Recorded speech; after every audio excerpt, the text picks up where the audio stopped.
আমার ২২ বছরের কাজের লোক আমার ঘরেই ঘুমাত। তাকে আমি সবসময় সাধারণভাবেই দেখতাম। একদিন হঠাৎ সে আমার সামনে এসে বলল, ম্যাডাম, দয়া করে আমাকে ছোট চোখে দেখবেন না। সেই রাতে যখন আমি তার দিকে তাকালাম, আমি অবাক হয়ে গেলাম। রমেশ এখন আর আগের মতো যুবক নয়, বরং এক পরিপক্ব, পরিণত মানুষের মতো আচরণ করছিল। আমি তাকে অনেকক্ষণ ধরে ডাকছিলাম, কিন্তু তার কোনো সাড়া পাচ্ছিলাম না। তাকে খুঁজতে খুঁজতে আমি তার ঘরে গেলাম। সেখানে দেখলাম রমেশ মাত্রই স্নান সেরে বাথরুম থেকে বেরিয়ে এসেছে। তার গায়ে তখনও শার্ট ছিল না। আমি প্রথমবারের মতো তাকে এমনভাবে দেখলাম। রমেশের শরীর ছিল খুব শক্তিশালী, যেন কোনো যোদ্ধার মতো। আমি অবাক হয়ে তাকিয়ে রইলাম। বহু বছর পর আমি কোনো যুবককে এভাবে দেখলাম। আমি একদৃষ্টিতে তাকিয়েছিলাম, তারপর আমি রমেশকে। আমার নাম প্রিয়া। আমি ৩৮ বছরের হলেও আমি আমার শরীরের অনেক যত্ন নিতাম। তাই আমার বয়স বেশি মনে হতো না। বন্ধুরা, আজকের গল্পটি অনেক বেশি স্পেশাল, তাই কেউ মিস করো না। আর দয়া করে গল্পগুলো ভালো লাগলে ভিডিওটি লাইক, শেয়ার এবং চ্যানেলটি সাবস্ক্রাইব করো প্লিজ। যখন থেকে রমেশ আমার বাড়িতে এসে থাকতে শুরু করল, আমার জীবনে কিছু পরিবর্তন আসতে লাগল। প্রথমে আমি ভেবেছিলাম রমেশ ছোট, সে কিছু বুঝতে পারবে না। কিন্তু ধীরে ধীরে তার আসল চরিত্র আমার সামনে আসতে লাগল। আমি কখনো ভাবতেও পারিনি যে ২২ বছরের একটি ছেলে আমার মতো ৩৮ বছরের একজন মহিলার জীবনে এমন আনন্দ বয়ে আনবে। রমেশ ২২ বছরের তরুণ, যাকে আমি গ্রামের বাড়ি থেকে আমার বাড়িতে কাজের জন্য নিয়ে এসেছিলাম। আমার বাড়িতে শুধু আমি আর আমার ১ বছরের সন্তান ছিল। যখন আমি কাজে যেতাম, রমেশ আমার সন্তানের যত্ন নিত এবং সে আমার বাড়িতেই থাকত। আমি বিয়ে না করেই মা হয়েছিলাম। আমার প্রেমিক আমাকে বিয়ের প্রতিশ্রুতি দিয়ে আমার সঙ্গে প্রেমের অভিনয় করেছিল। যখন আমি গর্ভবতী হয়ে গেলাম, আমি তার বাড়িতে গেলাম এবং সেখানে গিয়ে দেখি যে তার বিয়ে হচ্ছে। সে আমার সঙ্গে প্রেমের অভিনয় করেছিল, কিন্তু শেষমেশ অন্য একটি মেয়েকে বিয়ে করে ফেলেছিল। আমার গর্ভে যে সন্তান ছিল, তাকে নষ্ট করার ইচ্ছে আমার হয়নি। যখন আমি ভাবলাম গর্ভপাত করাব, তখনও অনেক দেরি হয়ে গিয়েছিল, কারণ আমি তখন প্রায় ৫ মাসের গর্ভবতী ছিলাম। আমার বাবা মা আমাকে এবং আমার সন্তানকে গ্রহণ করতে অস্বীকার করলেন। তাই আমি একাই থাকতে শুরু করলাম। কিছু মাস আগে আমি আমার গ্রামের বাড়ি গিয়েছিলাম আমার দাদার ৯০তম জন্মদিন উদযাপন করতে। আমার দাদু আমাকে সেই বিশেষ দিনের জন্য নিমন্ত্রণ পাঠিয়েছিলেন, তাই আমি গ্রামে গিয়েছিলাম। সেখানে আমার ছেলেকে শুধু আমার দাদাই ভালোবেসে কোলে তুলে নিয়েছিলেন। আমার ছেলে কুনাল তার সঙ্গে খেলছিল, এমন সময় অফিস থেকে আমার ফোন এলো। কিছুক্ষণের জন্য ফোনে কথা বলার জন্য আমি বাইরে গেলাম। আমি যখন বাইরে থেকে ফিরে এলাম, দেখলাম আমার ছেলে কুনাল আর দাদার কাছে নয়, বরং বাড়ির এক কর্মচারীর কাছে ছিল। আমি লক্ষ্য করলাম কুনাল সেই কর্মচারীর সঙ্গে বেশ আনন্দের সঙ্গে খেলছে। আমি আমার সন্তানকে তার কাছ থেকে নিয়ে চলে যাওয়ার প্রস্তুতি নিচ্ছিলাম, তখনই সেই কর্মচারী আমাকে থামিয়ে বলল, ম্যাডাম, আমাকে একটু সাহায্য করবেন? আমার টাকার প্রয়োজন নেই, আমার কাজের প্রয়োজন। সে নিজেকে পরিচয় দিয়ে বলল, আমি রমেশ। আমি আগে এই বাড়ির গবাদি পশুর খোয়ারের দেখাশোনা করতাম, কিন্তু এখন বড় সাহেব গবাদি পশু বিক্রি করার কথা ভাবছেন। যদি আপনার কাছে কোনো কাজ থাকে, দয়া করে আমাকে দিন, আমার খুব প্রয়োজন। আমার বাবা মাও দিনমজুরি করেন, তাই আমার কাজের খুব প্রয়োজন। তখন আমি বললাম, আমার সন্তানের যত্ন নেওয়ার জন্য একজনের প্রয়োজন। কিন্তু এর জন্য তোমাকে শহরে যেতে হবে। আমি এই কাজের জন্য তোমাকে প্রতি মাসে ৭,০০০ টাকা দেব। রমেশ আমার প্রস্তাব শুনে শহরে আসতে রাজি হয়ে গেল। কুনাল তার সঙ্গে বেশ ভালোভাবে থাকত। এটা দেখে আমি রমেশকে আমার বাড়িতে নিয়ে আসার সিদ্ধান্ত নিলাম।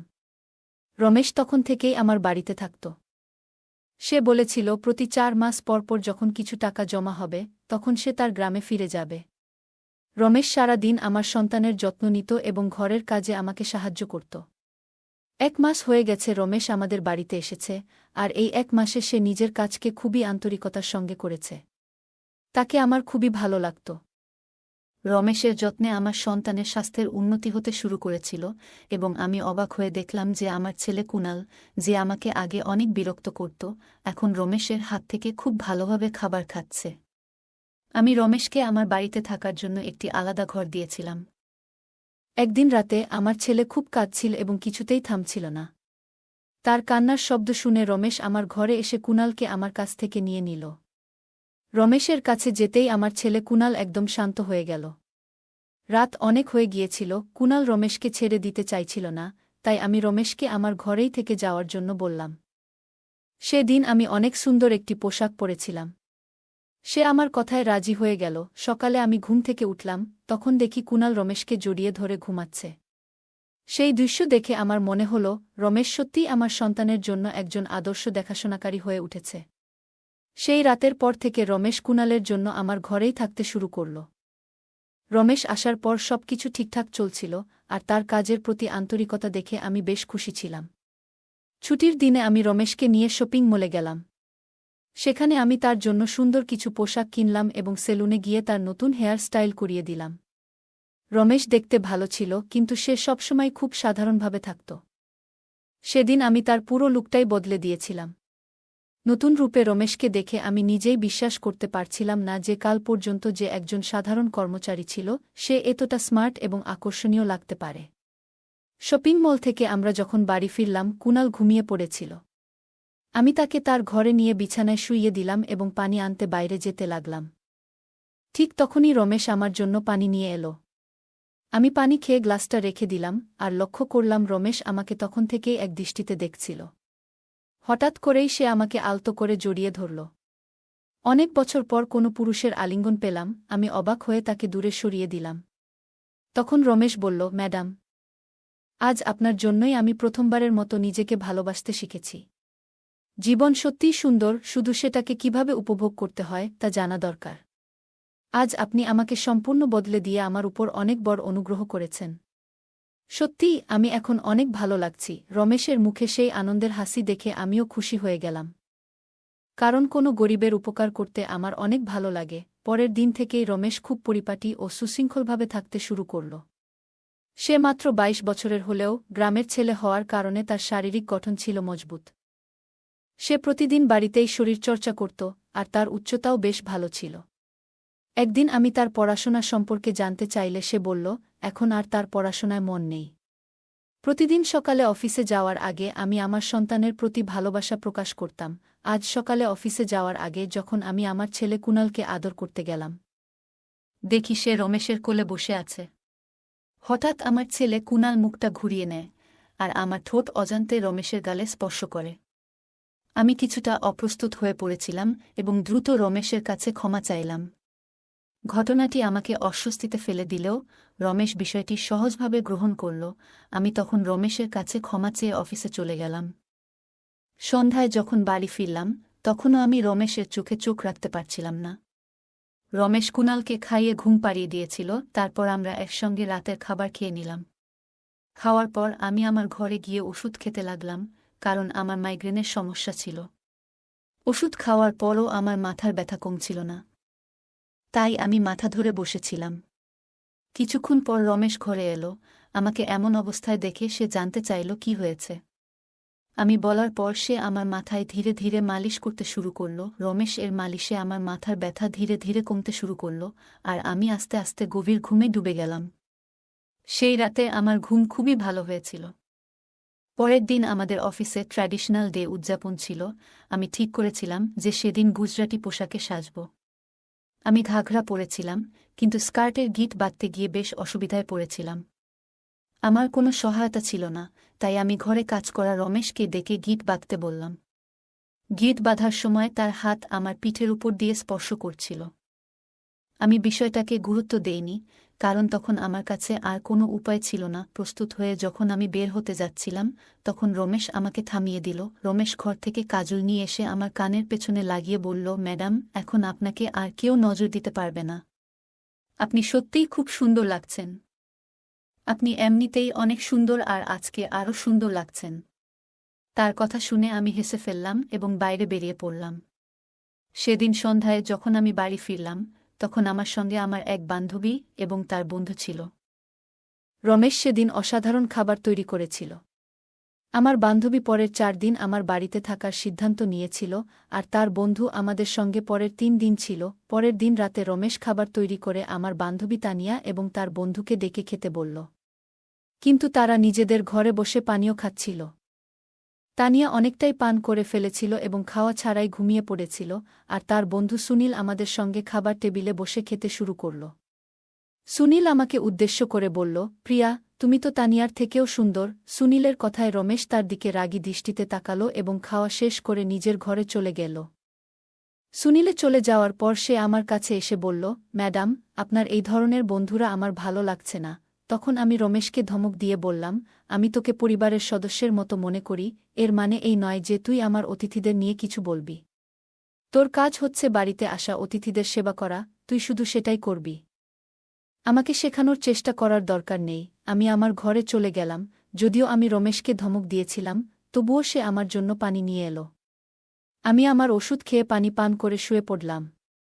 সেদিন রমেশ আমার ঘরে ঘুমাতে আসেনি বলে মনে হচ্ছিল, কিন্তু সকালে ঘুম ভাঙতেই দেখি সে আমার পাশে শুয়ে আছে। সকালে ঘুম থেকে উঠতেই দেখি তানিয়া আমার সামনে দাঁড়িয়ে আছে এবং তার মুখে বিরক্তির ছাপ। রমেশকে সামনে আনা হলো, তার হাতে তানিয়ার ওড়নাটা বাঁধা ছিল। তানিয়া ক্ষুব্ধ কণ্ঠে বলল, তোমার এই গ্রাম্য কাজের লোকটা আমার বন্ধুর হাত ভেঙে দিয়েছে। রমেশ তখন মাথা নাড়ল এবং শান্তভাবে বলল, ম্যাডাম, আমি কিছুই করিনি।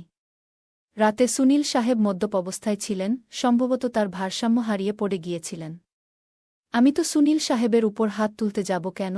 তানিয়া তখনও কিছুটা অস্বাভাবিক অবস্থায় ছিল বলে মনে হল। রমেশ আমার জন্য তাদের কাছে ক্ষমা চেয়ে নিল।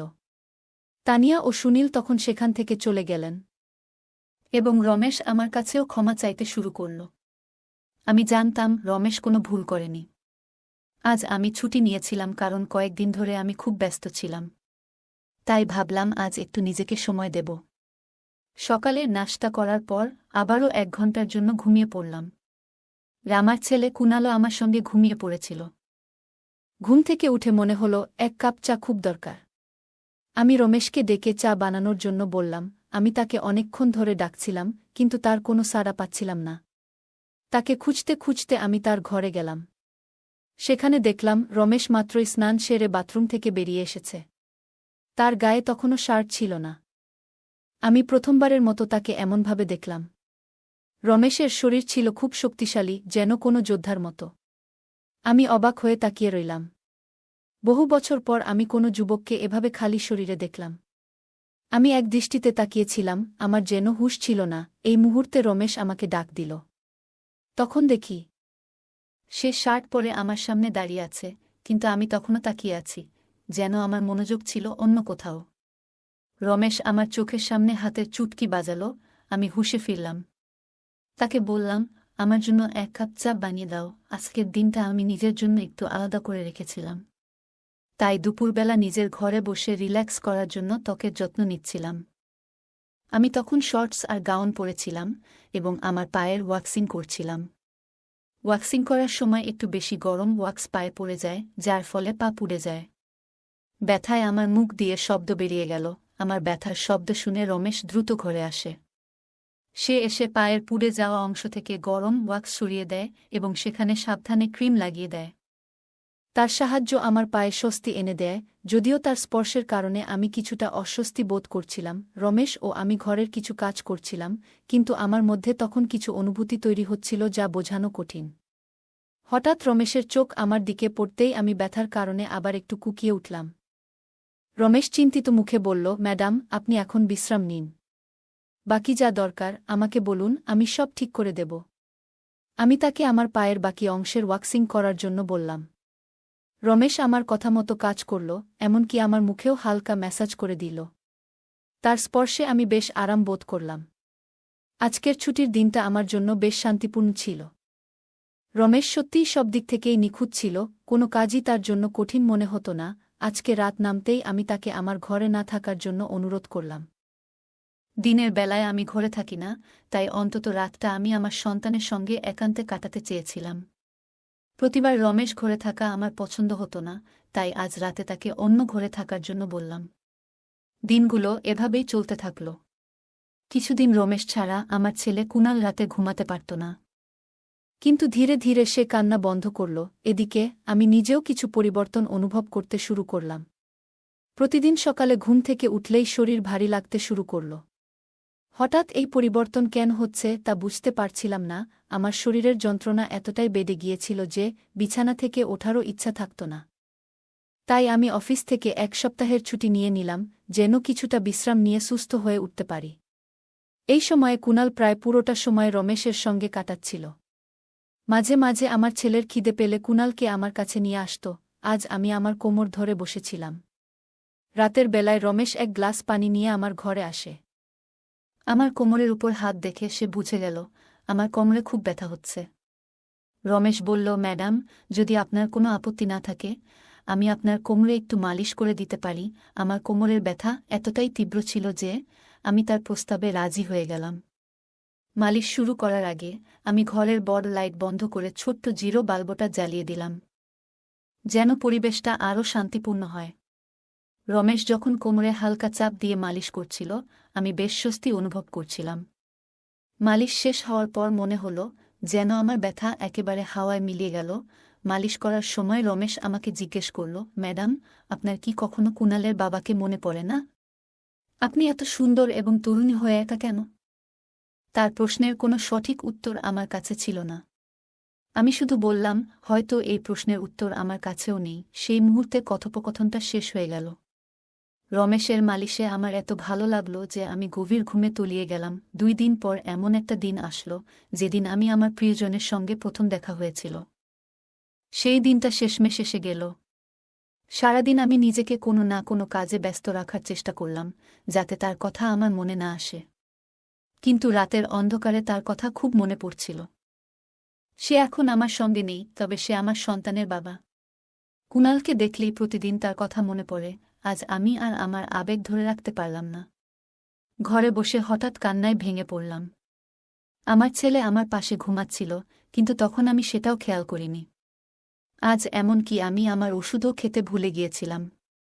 রাতে রমেশ এক গ্লাস পানি নিয়ে আমার ঘরে ঢুকল। আমাকে কাঁদতে দেখে সে আমাকে পানি পান করাল। আমি কিছুটা স্থির হলে সে আমাকে ওষুধ দিল। আমার কান্নার আওয়াজ শুনে আমার ছেলে কুণাল কিছুটা নড়াচড়া করতে লাগল। তখন রমেশ আমাকে নিজের ঘরে নিয়ে গেল। সেখানে গিয়ে আমি নিজের আবেগ সামলাতে না পেরে হঠাৎ রমেশকে জড়িয়ে ধরলাম। আমার অনুভূতিগুলো যেন বসেছিল না। আমার দুঃখের কারণ শুনে রমেশ নীরবে আমার চোখের জল মুছে দিল। আমি তার কাঁধে হাত রেখে বললাম, আজ আমি তোমার পাশে থাকতে চাই, একটু সান্ত্বনার খোঁজে। রমেশ কিছুটা বিস্মিত হয়ে বলল, ম্যাডাম, আমি তো এসব বুঝি না। তার কথা শুনে আমি হেসে ফেললাম এবং তাকে সান্ত্বনা দিয়ে পাশে বসালাম। সেই রাতে আমি তার ঘরেই ছিলাম। কিন্তু সকালে ঘুম থেকে উঠে দেখলাম সে সেখানে নেই, শুধু তার শার্টটা পরে আছে। বাইরে গিয়ে দেখলাম রমেশ কুণালকে দুধ আর বিস্কুট খাওয়াচ্ছে। আমি আমার ছেলের কথা ভুলে গিয়েছিলাম, কিন্তু রমেশ ভোলেনি। সে আমাদের দুজনকেই খুশি রেখেছিল।